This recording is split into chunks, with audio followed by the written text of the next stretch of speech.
Whenever the government cuts Medicare or Medicaid, disabled people get kicked off the programs that keep them alive because we are the waste that they are talking about. Our continued survival is something they consider fraud. Even though the federal government says that most overpayments are a result of administrative error or incorrect documentation rather than intentional fraud, sure, maybe there are some people out there that are committing fraud. But if you are so committed to crackdown that you're okay with disabled people being your collateral damage, that's just eugenics. Yeah. Fuck this whole goddamn administration, dude. I just got my healthcare taken away from me. I'm a 100% disabled veteran. I got a partial part of my fucking healthcare taken away from me because of fucking Donald Trump and his goddamn cronies. Thank you. Thank you so goddamn much. Thank you. I'm gonna be in fucking pain for weeks again because I can't get the goddamn healthcare that I need. They took away my fucking healthcare. Are you listening yet? They don't give a fuck about American people. They don't give a shit about veterans. They took my fucking healthcare. I'm a 100% disabled veteran and they took my goddamn chiropractor, you guys. The only thing that gives me relief from my broken back. The only thing that gives me relief. They took it away from me. They say I live too close and now community care is no longer available to me. Even though the VA is so understaffed, they cannot get people in when it's actually necessary. They can't get people in because they're so understaffed. Thank you. Thank you so fucking much for voting for this shit. Thank you. Thank you. I hope you have fucking veterans in your family that shame on you. Shame on the MAGA people. Shame on this goddamn regime. Are you fucking serious? I can't get my goddamn healthcare, but billionaires can get more fucking tax breaks? Awesome! That's fucking awesome! You know, for years, America has had the phrase welfare queen used as a political weapon. And very often, that phrase was directed at the black Americans.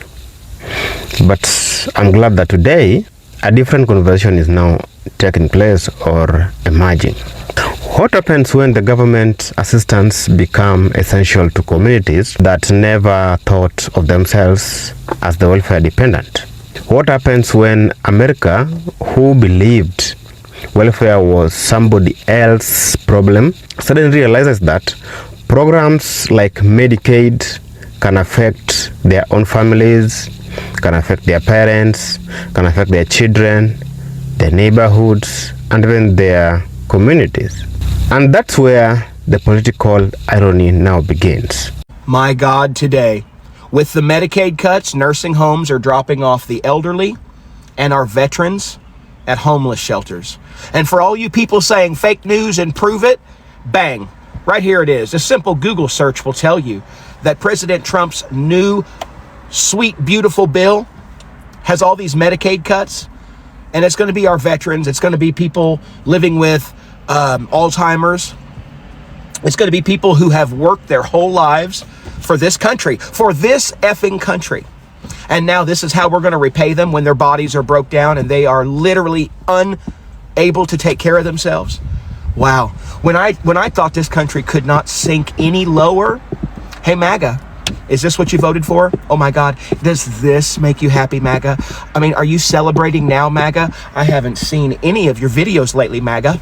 You MAGA mother trick and trackers make me so fucking sick. I literally am disgusted by every single one of you.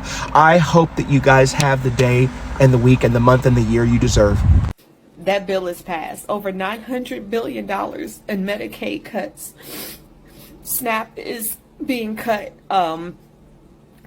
Student loans, Pell Grants, harder to get. ICE is about to be the biggest law enforcement group in the country. ICE. There's $100 trillion billion going to the defense, and the 1% is about to live their best life like they've been doing this whole time.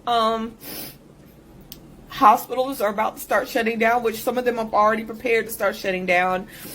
It's going to be harder for a lot of people now. A lot of people are about to die. And that's not even a joke.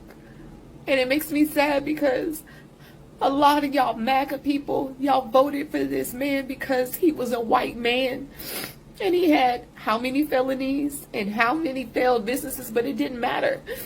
Because I would rather vote for the white man who has no experience and is not here for the whole American body than vote for a black woman who's had the experience her whole life and actually wanted us to do better. Wanted better. Republican voters, how do you feel this morning? Tell me, how do you feel about the choices that you made on November 5th, 2024, right now? How do you feel? The Republicans just passed a spending bill that will decimate Medicaid for the next 10 years and run the national debt up by trillions and trillions of dollars. But white America, this is your choice. These are your people. This is what you wanted. These are your representatives. This is your president. But now, middle America is fixing to feel it. See, y'all are just finding out that there are more of y'all than us that get checks from the government, that are on Medicaid, that get SNAP, that get government assistance. You think you felt it then? You're going to feel it now. This bill is going to decimate a lot of homes, a lot of elderly people. Do you know how much Medicaid spends on elderly people that are in nursing homes, veterans, all of that? $880 billion in cuts to Medicaid alone. Not to mention SNAP. How do you feel about your decision right now? White America, this is on you. Latino America, this is on you. My 92%, my 77%, we chilling because we didn't want this. We gonna have to suffer just like you suffer. But we didn't ask for this. We asked you to get with us one time. The one time that we knew that this country would be in danger. But no, what did you do? You voted with your people. You voted with your race. You didn't vote the best decision for you. You have teachers complaining about the cuts to the Department of Education, the cuts. This man is setting this country back for years, mega years.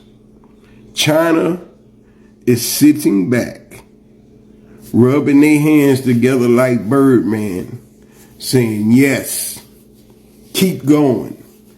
Thank you. Because I got another video coming up in a minute. And before I keep going, I want to thank everybody for all the support, all the comments, watching. We have 6,000 followers right now. We're going to get to 10. That wasn't my aim when I got on here, but that's the aim now. Let's go. Let's run the numbers up. But we are getting ready to suffer. Remember them third world country videos when you were little that y'all used to watch and laugh at them kids in Africa, little skinny baby, big belly, flies all around? Yeah, us coming. Because our country is doomed if you don't get off your ass and get to calling your senator, your congressman, your House representative apply the pressure. White America, Latino America, this is on you. This is not on us. We wash our hands. We at home, drinking yak, smoking cigars, exercising, drinking water, getting ready for what's next. Y'all gotta fix this. We not joining this fight. We have some breaking news. Potentially millions of Americans are about to lose health care, and it's not a glitch, it's a plan, and it's already in motion. Trump is dismantling the very programs that keep working class Americans, kids, and veterans alive. First, Medicaid. He's slashing federal funding, pushing work requirements, and letting states cut people off coverage. That puts 20 million Americans at risk. Then there's Obamacare. Without even needing Congress, Trump is rolling back key parts of the Affordable Care Act. He's weakening protections for pre-existing conditions, eliminating subsidies for low-income families, and encouraging garbage insurance plans that don't even cover ER visits. Oh my God. Immigrant families, they're being threatened. Drop out of healthcare programs or risk legal status. So many are skipping care out of fear. And veterans, especially in rural areas, Trump's cut to community VA clinics means mental health services are disappearing. PTSD goes untreated. Appointments vanish. Women are getting hit hard too. Red states following Trump's lead are slashing maternal care, shutting down clinics that provide parental support, even as maternal deaths rise. It's happening now. People are losing care. Lives are being put at risk. And Trump, he's calling it freedom. I'm tracking all of this in real time. If you want the full breakdown, head to my Instagram or Substack. Follow me there for daily updates. No fluff, pure facts. These are facts.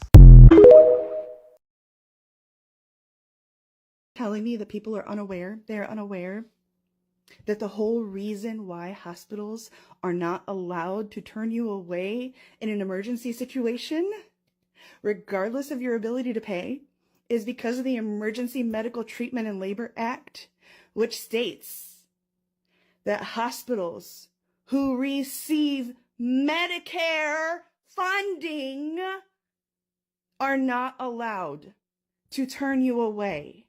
And they are proposing to cut back on Medicare and Medicaid.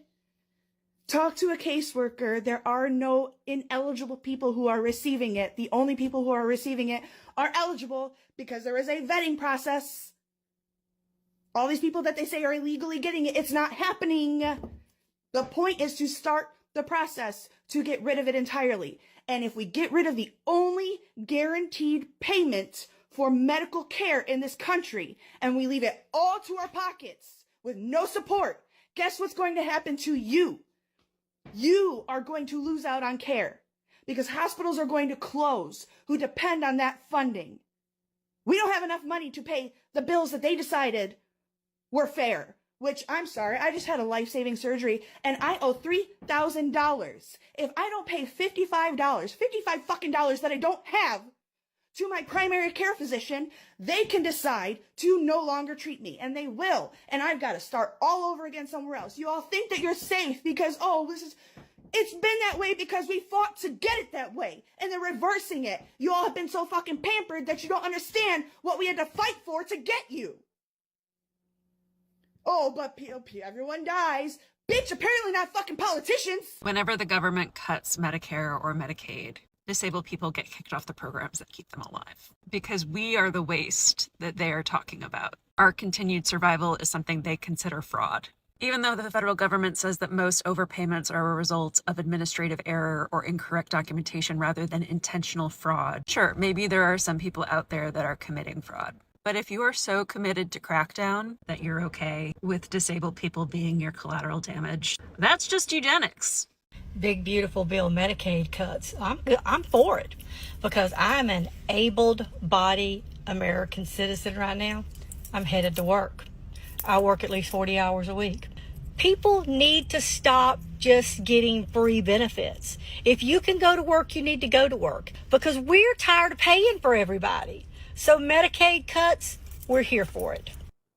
It's my mother-in-law. She worked 40 hours a week too at the same company for 32 years, and she was union, and then she got brain tumors and she lost her health insurance because if you're not working, you're gonna lose your health insurance, and then Medicaid and Medicare kick in. Every single person is one tragedy away from having to be on Medicaid and Medicare. You're one brain tumor, one car accident, and for you specifically, looking at you, I can tell you're one heart attack away from needing Medicaid and Medicare. Now, I know that you think everybody that's on them is lazy illegals, but guess what? One day you're gonna need it and you're not gonna have it. And it's not you that's paying everything. It's people like me, the younger generation, that are paying for that for you, for her. Now, thank God that she has successful children that can subsidize her way of life, because Medicare and Medicaid, it don't cover it all. You're going to be in poverty forever, and you're going to lose your house, you're going to lose your home, you're going to lose everything that you ever worked for, and you're going to have to move in with your kids. So I hope that you have fucking rich kids, because you just made that little tiny entitlement that you're going to need fucking smaller. I would like people like you to think of the future. You're gonna need it. For you, it's probably gonna be a couple years, all right? Because I can tell you've probably been eating butter and fried chicken for the... Hey, well, he's getting rid of Medicaid. And here in this very poor, very red state that I live in, Medicaid is under a program called TennCare. That's our version of Medicaid. And it's 65% federally funded. So when that money's gone, a bunch of you all are going to be dropped from TennCare. I hope they keep kids covered. But the rest of you, you're going to be in my world. Either you're going to have to pay for coverage or you're not going to have insurance. And you just hope you don't get sick. Yep, I've listened to you sing the praises of Trump while getting your TennCare. I've heard you talk about Biden while you got your TennCare. Well, to use one of your all's favorite little sayings, you're getting ready to find out. I saw this circulating yesterday and I wanted to look into it before I shared it. So here you go. If you are on Medicare or on a fixed income, I just need a couple minutes of your time. I'm actually sick to my stomach after reading up on this bad news. And this is bad news that's going to hit your wallet come January 2027. This is an attack on seniors. The Trump administration announced they're going to cut a Medicare Part D subsidy program. This is absolutely abhorrent. This is devastating for millions of seniors who are on fixed incomes and who are struggling as it is. Experts are saying because of this administration's decision to cut this program, private insurance companies are going to hike up their monthly premiums. They're estimating 45% of our seniors are going to face premium increases in January. And if you've ever struggled a time in your life, trying to make that dollar stretch is between life and death. But I should clear something up so that there's not a mass panic. They're not canceling the overall Medicare Part D. That $2,000 annual out-of-pocket drug cap, it's still there.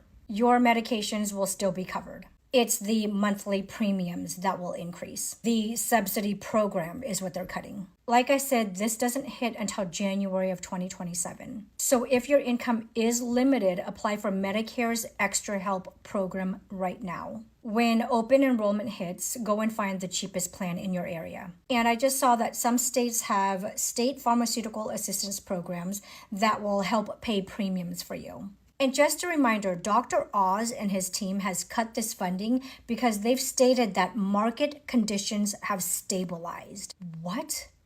These are our seniors, the people that we're supposed to take care of. What exactly are you guys going to do with that $3.6 billion funding if you're not going to give it to the seniors? Hey, I just saw a video of a white woman crying, not understanding why in China there are no homeless people. They have free medical. They can afford their lives working under 40 hours a week and still have money for their hobbies. They have a better way of living than we do. We're over here struggling. They don't have to work 3 and 4 jobs. White people, you chose racism. You vote against your best interest. Y'all have wanted to be separated in this country for as long as I can remember. You didn't want us in pools. You didn't want us in bathrooms. You didn't want us in certain luxury buildings. There were so many things that we were not allowed to do, and y'all have made sure y'all kept that divide. We're unfairly imprisoned. Yes, you chose racism. So now you get to see what black people have been telling you for years and years. Just leave us alone. Let us just live our lives. What does it matter to you if we are equal financially? What does it matter to you if we can afford nice things?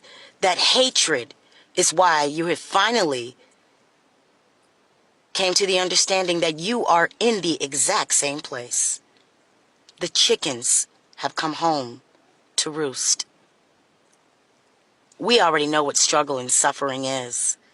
We're going to get through it. Black people will, because we're very strong. But this is a surprise to you, to the point where you're crying. Well, you chose racism. We're not the freest country. We have more freedoms than some countries. But the majority, no, we're not free at all. Americans have it hard. Now you see where we're coming from. Welcome.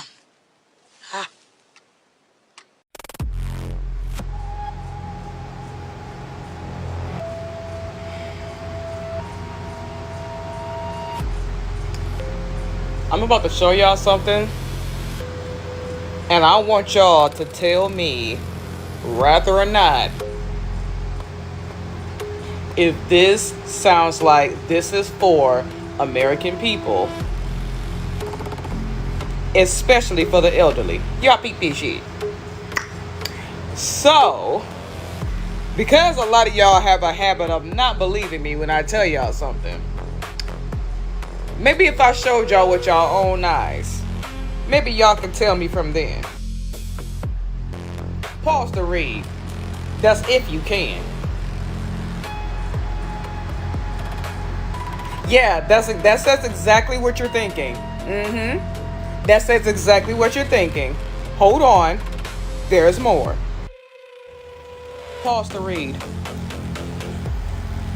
The Trump administration is ending a key health insurance subsidy program that aimed to keep premiums for seniors' prescription drug plans in check, claiming that it benefits corporate insurance companies, according to Centers for Medicare and Medicaid Services. Medicare Part D, the government health insurance program's prescription drug benefit, is used by tens of millions of older and disabled beneficiaries. So for those of y'all who are clapping for this shit, make long story short, if you are an American citizen with a disability or the elderly, regardless to whether you are a Republican, a Democrat, an Independent, or Green Party, a cat, dog, frog, don't give a fuck, your benefits are cut off. So which means the disabled and the elderly are going to be having to choose between groceries and their prescriptions, rent and their prescriptions.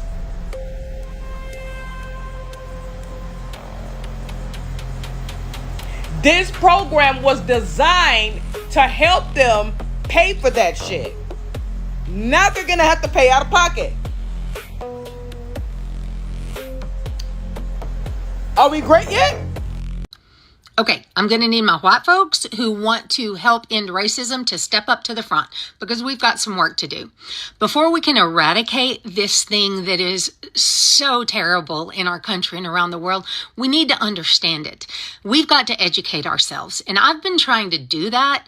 Listen, I buy a lot of crap, a crap load of stuff off the TikTok shop. And I've never made one of these videos, but I'm making one today because you all need to buy this book.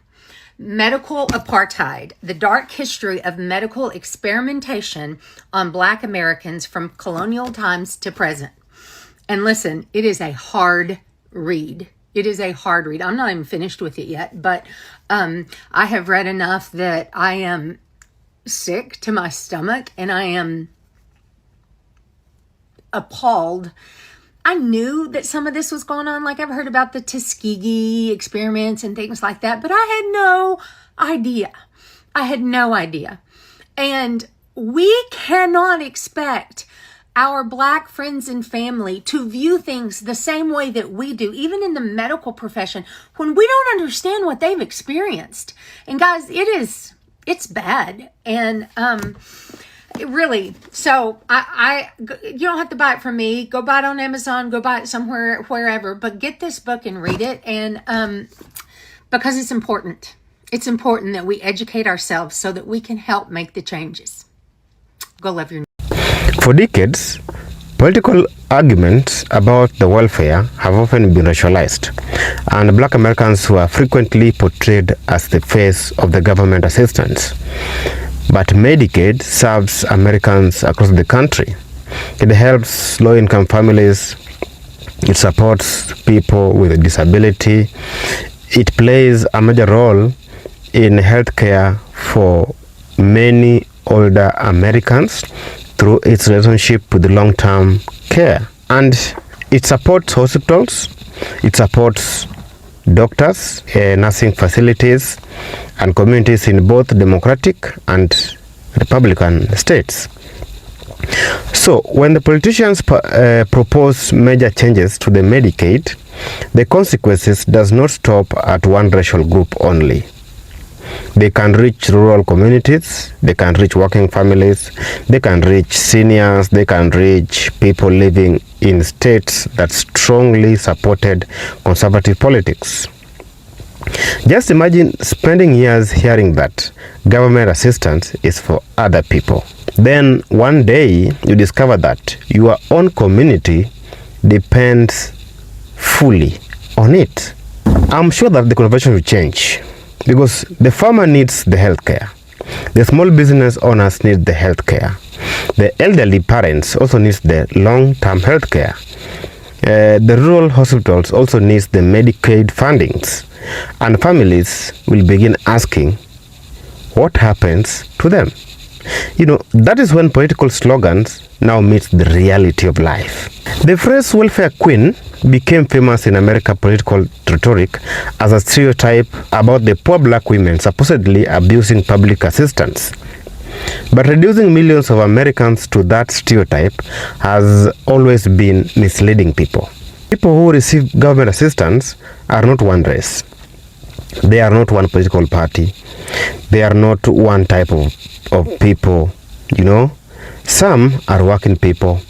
Some are elderly people. Some are people with disability. Some are children. Some are temporarily struggling people. And many are families trying to survive circumstances beyond their control. Now, instead of asking, who are the welfare queens? Maybe America should ask, why does so much of the Americans' population need government assistance in the first place? That is the question. Why are healthcare costs so high? Why are some rural hospitals struggling? Why are working families unable to afford basic medical care? Why can one serious illness create some financial disaster? You know, these questions go far deeper than even a race. Because Black Americans have experienced decades of being blamed for Americans' social and even economic problems. But history tells us another thing. Black communities build churches, Black communities build schools, Black communities built businesses. Black communities brought civil rights organizations. Black communities brought professional institutions while facing enormous barriers. So today, Black Americans work in virtually every sector of American economy. So turning poverty into a racial stereotype does not solve anything. Neither does pretending government programs only help one group. And this is where the political reaction now becomes so interesting. When government assistance is threatened, people who once criticized the welfare can suddenly become passionate defenders of the programs they depend on. And that does not make them hypocrites. It may simply reveal something about human nature. You know, people understand a problem differently when it reaches their own front doors. The real lesson is not that one race is the biggest welfare queen and the other one is not, because that is just another stereotype. The bigger lesson is that American social safety net is much more complicated than the political slogan suggests. And Black Americans are not the only people who receive the government assistance. White Americans are not the only people also who receive the government assistance. Everybody receives the government assistance, except some people receive them more than other people. Millions of Americans across racial and even political lines depend on programs that help them survive difficult circumstances. So the conversation should now move away from who deserves help and move to how do America build a system that protects vulnerable Americans while encouraging work, independence, and economic opportunity. Because when healthcare becomes unaffordable, poverty does not check your political party, your skin color, before entering your home. And neither does the illness. That is when America discovers that the welfare debate was never a simple thing or a racial stuff as the politicians put it. So guys, what do you think? Should Medicaid be protected, reformed, or significantly reduced? Drop your thoughts in the comment section below, and of course if you're watching us for the first time, subscribe.